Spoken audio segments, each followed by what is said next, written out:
Un rituel d'humiliation. Suite à mes vidéos, on m'a posé la question, qu'est-ce que c'était un rituel d'humiliation? Un rituel d'humiliation, c'est simplement une célébrité, une star, arrivée à un moment donné dans sa carrière, elle doit passer à la caisse.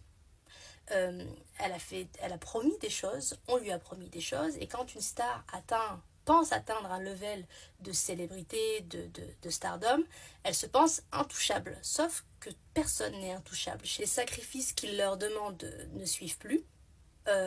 Il y aura un rituel d'humiliation.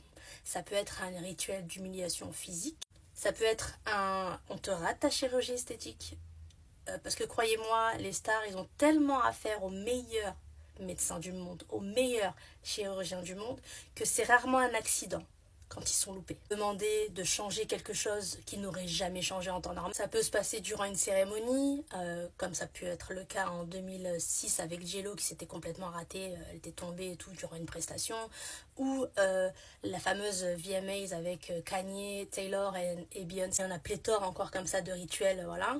Il y a des rituels qui sont faits après que la personne soit décédée, parce que c'est toujours sous des conditions très mystérieuses, n'est-ce pas? Ou la façon dont ils portent aussi le cercueil en dit long sur la loyauté de la célébrité vers leur dieu. Il peut y avoir des maladies, encore une fois comme ça, parce qu'il y a des maladies qui viennent de la santé, des émotions, etc. Il y a des maladies qui viennent des entités. En l'occurrence, hier j'ai fait une vidéo sur Céline Dion, où je me disais que ça ressemblait énormément à un rituel d'humiliation, sachant qu'elle a été mariée pendant plus de 20 ans à son manager et que ce devait être lui qui s'occupait des rituels d'humiliation jusqu'à présent, ou des sacrifices qu'il fallait faire, et que dès qu'une star pense qu'elle a atteint un niveau incroyable, elle ne veut plus faire ces sacrifices-là. Ça y est, elle n'a plus besoin, elle pense qu'elle n'a plus besoin, qu'elle est arrivée. Sauf qu'avec eux, il n'y a personne qui est arrivé en fait. Ils sont tous perdants, c'est comme le casino. La maison est toujours gagnante. Donc du coup, quand on veut plus faire de sacrifices, ou quand on veut partir, ou quand on veut s'échapper, ou peu importe, on te rattrape par l'oreille là, et on te dit viens là, par là, là, là. Et il y a un rituel d'humiliation. Gaga aussi a eu un rituel d'humiliation. D'ailleurs, elle n'a plus l'impact musical qu'elle avait à l'époque. Le rituel d'humiliation, ça peut être un scandale, ça peut être des photos volées, ça peut être des photos peu flatteuses, ça peut être des vidéos de toi dans des conditions SUL ou autres, voilà, qui sont toujours pas flatteuses par rapport à l'image que tu prétends avoir, à Didi, Mick et compagnie. Bref, c'est ça, les rituels d'humiliation, et il y en a de toutes les sortes, et personne n'y échappe.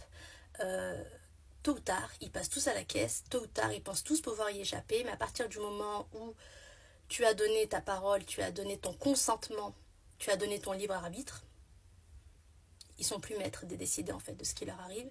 Et il n'y a que lorsqu'ils s'humilient correctement, si les chefs là-haut là décident que c'est bon, c'est assez, ils peuvent revenir, ou ils peuvent faire des concerts tout bidons, ou se lancer dans une autre industrie, le maquillage, la mode, etc. C'est jamais pour rien que les stars se lancent dans le maquillage, la mode, etc.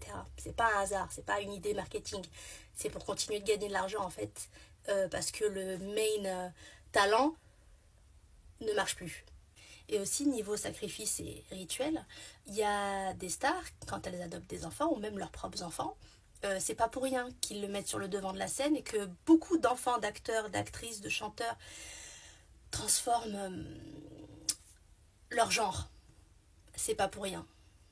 Il y a des sacrifices /rituels où les enfants doivent participer. C'est-à-dire, ils te laissent avoir des enfants, ils te laissent jouir de la maternité, de la paternité, à condition que ton enfant participe à la corruption en fait. Soit ils changent de genre, contre leur gré la majorité du temps, parce que des petits en fait on les force à s'habiller soit comme un garçon, soit comme une fille, sans leur consentement, la majorité du temps. Bien sûr que dans les interviews, on va te dire « Oh, il adore jouer avec les poupées, c'est lui qui m'a demandé de l'habiller en princesse. » On n'était pas là. Je trouve que ça fait beaucoup quand même, les enfants de stars qui veulent changer de genre. Ça fait à peu près toutes les stars, il y a un enfant dans la fratrie qui change de genre, minimum.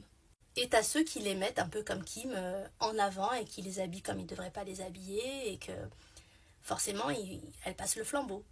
Il faut que ça continue, il ne faut pas que ça s'arrête. Ils fournissent de quoi avancer à l'usine, tout va bien, mais à partir du moment où ils prennent conscience ou quoi, qu'ils ne veulent plus le faire, c'est là qu'ils auront des rituels d'humiliation. Voilà. pour résumer.